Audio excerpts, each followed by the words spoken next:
الحمد للہ رب العالمین، الصلاۃ والسلام علی خاتم النبیین وعلی آلہ وصحبہ اجمعین، اما بعد فاعوذ باللہ من الشیطان الرجیم، بسم اللہ الرحمن الرحیم۔ قال اللہ تعالی فی سورۃ بنی اسرائیل وَقَالُوا أَإِذَا كُنَّا عِظَامًا وَرُفَاتًا أَإِنَّا لَمَبْعُوثُونَ خَلْقًا جَدِيدًا قُلْ كُونُوا حِجَارَةً أَوْ حَدِيدًا أَوْ خَلْقًا مِّمَّا يَكْبُرُ فِي صُدُورِكُمْ فَسَيَقُولُونَ مَن يُعِيدُنَا قُلِ الَّذِي فَطَرَكُمْ أَوَّلَ مَرَّةٍ فَيَنْغِضُونَ إِلَيْكَ رُءُوسَهُمْ وَيَقُولُونَ مَتَىٰ قُلْ عَسَىٰ أَن يَكُونَ قَرِيبًا يَوْمَ يَدْعُوكُمْ فَتَسْتَجِيبُونَ بِحَمْدِهِ وَتَظُنُّونَ إِن لَّبِثْتُمْ إِلَّا قَلِيلًا۔ ترجمہ: اور کہتے ہیں کہ جب ہم مر کر بوسیدہ ہڈیاں اور چور چور ہو جائیں گے تو کیا از سر نو پیدا ہو کر اٹھیں گے؟ کہہ دو، خواہ تم پتھر ہو جاؤ یا لوہا یا کوئی اور چیز جو تمہارے نزدیک پتھر اور لوہے سے بھی بڑی سخت ہو، جھٹ سے کہیں گے کہ بھلا ہمیں دوبارہ کون جلائے گا؟ کہہ دو کہ وہی جس نے تم کو پہلی بار پیدا کیا، تو تعجب سے تمہارے آگے سر ہلائیں گے اور پوچھیں گے کہ ایسا کب ہوگا؟ کہہ دو کہ امید ہے جلد ہوگا۔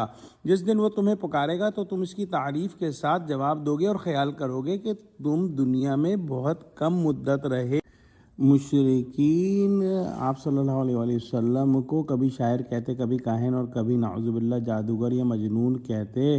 یہ بات نہایت حیران کن تھی، اس لیے کہ یہ اوصاف آپ کی بلند اور پاکیزہ شخصیت پر کسی طرح بھی صادق نہیں آتے تھے۔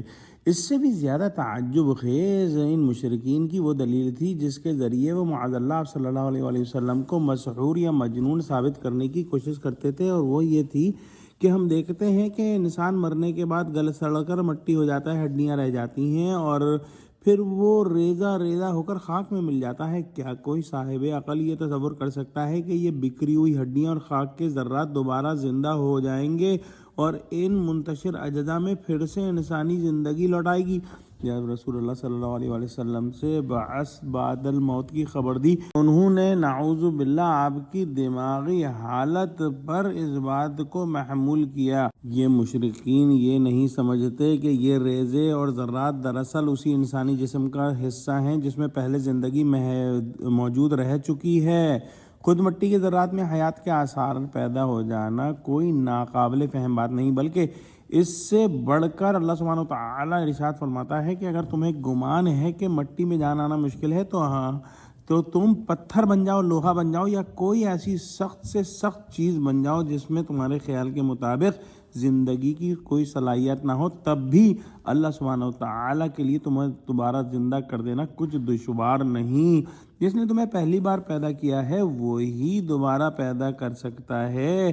پہلی مرتبہ بھی تو تمہاری تخلیق باپ کے نطفے سے ہوئی، اور وہ نطفہ اس غذا سے بنا جو اس نے کھائی، اور وہ غذا زمین سے پیدا ہوئی تھی۔ اسی طرح ماں کے بطن میں تمہاری پرورش بھی اسی غذا سے ہوئی جو دراصل زمین ہی کے عناصر سے حاصل شدہ تھی، خواہ وہ نباتاتی غذا ہو یا حیوانی غذا۔ جب آغاز ہی مٹی کے عناصر سے ہوا تو دوبارہ انہی ذرات سے زندگی کا عطا کرنا کیوں ناممکن سمجھا جائے؟ لہٰذا یہ اعتراض سراسر بے بنیاد اور خلاف منطق ہے۔ جب وہ پوچھتے ہیں کہ یہ کام کون کرے گا، تو جواب دیجئے وہی کرے گا جس نے پہلی بار پیدا کیا تھا، اور جب وہ کہتے ہیں کہ یہ کب ہوگا، تو کہہ دیجئے کہ عنقریب ہوگا، جب مردے قبروں سے اٹھائے جائیں گے۔ قیامت کا قطعی وقت اللہ سبحانہ وتعالیٰ نے کسی کو نہیں بتایا، البتہ اس کی قربت کی طرف اشارہ فرمایا گویا دنیا کی باقی ماندہ زندگی اس مدت سے بھی کم جو ان آیات کے نزول کے وقت تک گزر چکی تھی۔ یہ دوبارہ اٹھنا اس وقت ہوگا جب اللہ سبحانہ وتعالیٰ کی طرف سے ایک زوردار آواز دی جائے گی اور ایک ہی حکم میں تمام مردے زمین سے نکل کر کھڑے ہوں گے اور میدان حشر میں جمع کر دیے جائیں گے۔